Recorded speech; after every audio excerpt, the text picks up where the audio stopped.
Assalamualaikum warahmatullahi wabarakatuh. Halo anak-anak, apa kabar? Waktunya belajar IPA lagi. Bu Guru mengingatkan, tetap di rumah, tidak perlu keluar rumah jika tidak ada kepentingan yang mendesak. Oke? Sebelum mulai belajar, mari kita membaca doa sebelum belajar. Kali ini Bu Guru ingin menunjukkan sebuah percobaan. Bu Guru sudah menyediakan minyak dan air. Coba jika minyak dituang ke dalam air, kemudian dilihat akan membentuk lapisan sendiri. Minyak dan air tidak dapat menyatu. Setelah diaduk itu minyak tetap berada di lapisan atas, sedangkan air berada di lapisan bawah. Nah, adakah yang bisa menjelaskan mengapa demikian? Anak-anak, kali ini kita akan belajar tentang konsep massa jenis. Masih ingatkah kalian tentang sifat fisika dan sifat kimia zat? Nah, massa jenis merupakan salah satu sifat fisika zat yang khas pada masing-masing zat. Artinya, setiap zat yang berbeda memiliki massa jenis yang berbeda. Dan zat yang sama, jika diukur pada suhu yang sama juga akan memiliki massa jenis yang sama pula. Nah, tujuan pembelajaran kita pagi hari ini adalah setelah menyimak video pembelajaran ini serta mengerjakan latihan soal secara mandiri, diharapkan siswa mampu menjelaskan pengertian massa jenis. Yang kedua, siswa mampu menyebutkan atau menjelaskan penerapan massa jenis dalam kehidupan sehari-hari. Yang ketiga, siswa mampu menyebutkan lambang massa jenis dalam ilmu fisika. Yang keempat, siswa mampu menyebutkan satuan-satuan massa jenis. Dan yang kelima, siswa mampu menjelaskan cara mengetahui massa jenis zat. Dan terakhir, siswa mampu menghitung massa jenis zat padat dan zat cair. Kita mulai dari tujuan yang pertama, yaitu pengertian massa jenis. Apa itu massa jenis? Massa jenis adalah perbandingan antara massa zat dengan volumenya. Massa jenis juga dapat diartikan sebagai kepadatan atau density suatu zat. Semakin padat suatu benda atau zat, maka density atau massa jenisnya semakin besar. Misalnya nih, kapas dan besi. Tentunya kamu tahu ya perbandingan kapas dan besi. Massa satu buah bola kapas dan massa satu buah bola besi dengan ukuran yang sama. Nih, kapas dan besinya ukurannya sama. Pasti jika ditimbang massanya berbeda. Akan lebih besar massa besi dibanding massa kapas. Itu artinya dengan volume yang sama massanya berbeda dan massa jenisnya berbeda. Kira-kira massa jenisnya lebih besar mana ya, kapas atau besi? Ya, tentunya lebih besar besi. Selanjutnya, penerapan massa jenis dalam kehidupan sehari-hari. Yang pertama, penggunaan ban karet untuk berenang atau pelampung.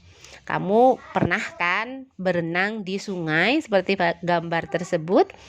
Nah, itu adalah pemanfaatan massa jenis. Massa jenis ban yang di dalamnya diisi udara itu akan menjadi lebih kecil daripada massa jenis air, sehingga ban itu bisa mengapung di atas air. Yang kedua, balon udara. Nah, ini ada di luar negeri ya. Balon udara ini diisi gas helium. Gas helium ini memiliki massa jenis yang lebih kecil daripada massa jenis udara di sekitarnya, sehingga balon gas ini bisa naik ke atas atau bisa terbang. Yang ketiga, kapal selam. Kapal selam memiliki tangki pemberat yang berisi air dan udara yang letaknya di antara lambung kapal sebelah dalam dan luar. Tangki ini berfungsi untuk mengatur massa jenis kapal selam. Ketika air laut dipompa masuk ke dalam tangki pemberat, massa jenis kapal selam menjadi lebih besar sehingga dia bisa tenggelam. Dan sebaliknya, massa jenis kapal selam akan menjadi lebih kecil, lebih ringan ketika air laut dipompa keluar, sehingga kapal selamnya bisa timbul ke permukaan air atau mengapung. Selanjutnya, bagaimana cara mengetahui massa jenis suatu zat? Massa jenis suatu zat itu dilambangkan dengan huruf Yunani Rho. Nah, lambang seperti ini ya, lambang seperti ini dibaca Rho. Rumusnya, ada rumusnya ya untuk menghitungnya. Rho sama dengan M per V. Apa itu M? M adalah massa benda, satuannya kilogram atau gram. Dan V adalah volume benda, satuannya meter kubik atau sentimeter kubik.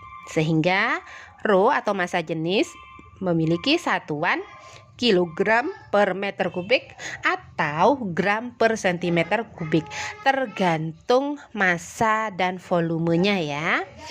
Nah, selanjutnya ada cara-cara tertentu menentukan massa jenis suatu zat. Kita bahas satu persatu pada zat padat.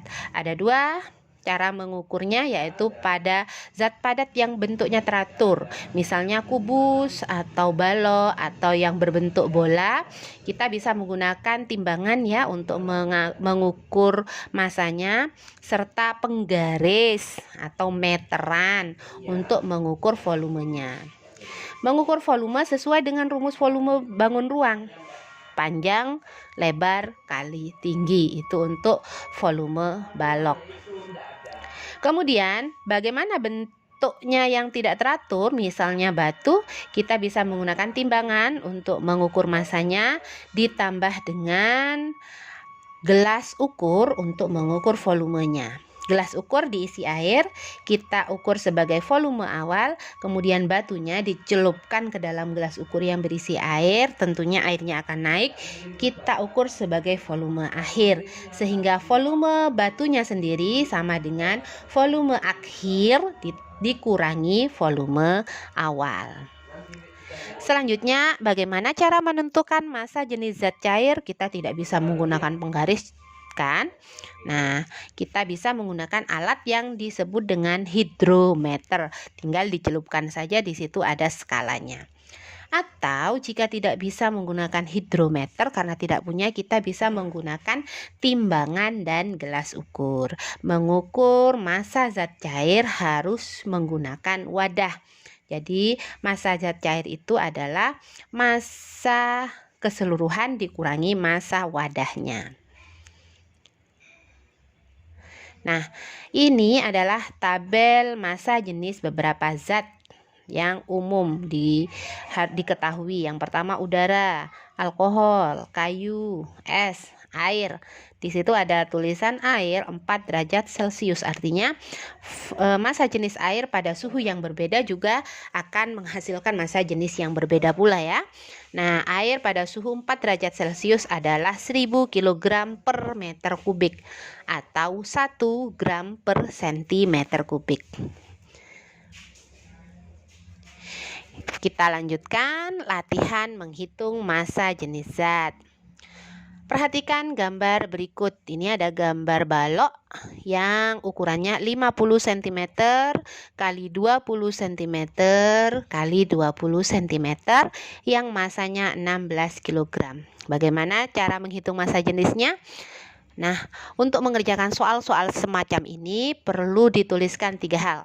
Yang pertama, diketahui yang isinya apa saja yang terdapat pada soal itu kita tulis dulu. Di sini massanya diketahui 16 kg, volumenya diketahui ukurannya panjang, lebar, kali tinggi. Kita tinggal mengalikannya ya. 20 cm kali 20 cm kali 50 cm. Kita bisa merubahnya dulu ke ukuran meter sehingga dihasilkan 0,02 meter kubik. Apa saja yang ditanyakan? Yang ditanyakan adalah rho. Jadi yang pertama diketahui, yang kedua ditanyakan. Tuliskan lambangnya. Itu massa jenis yang ditanya, lambangnya adalah rho. Nah, yang ketiga, cara penyelesaiannya. Ditulis penyelesaian, tuliskan rumusnya. Rho sama dengan M per V. M 16 kg, V 0,02 meter kubik. Kemudian kita bagikan 16 dibagi 0,02.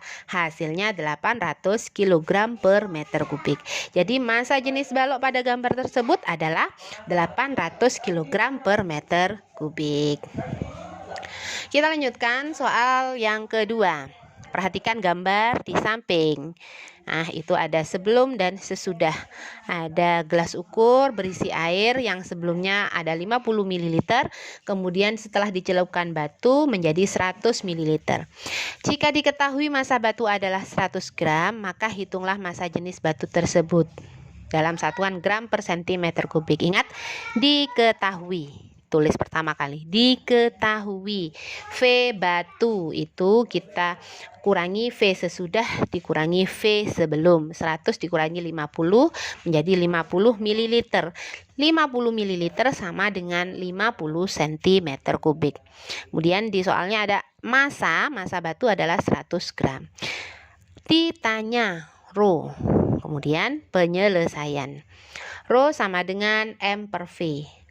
Sehingga M-nya 100 gram dibagi 50 cm kubik sama dengan 2 gram per cm kubik. Wah, itu mudah ya. Jadi kita harus benar-benar menguasai pembagian. Nah, kalau di SD sudah mantap pembagiannya, hitung-hitungannya, kalian pasti mudah mengerjakan soal ini.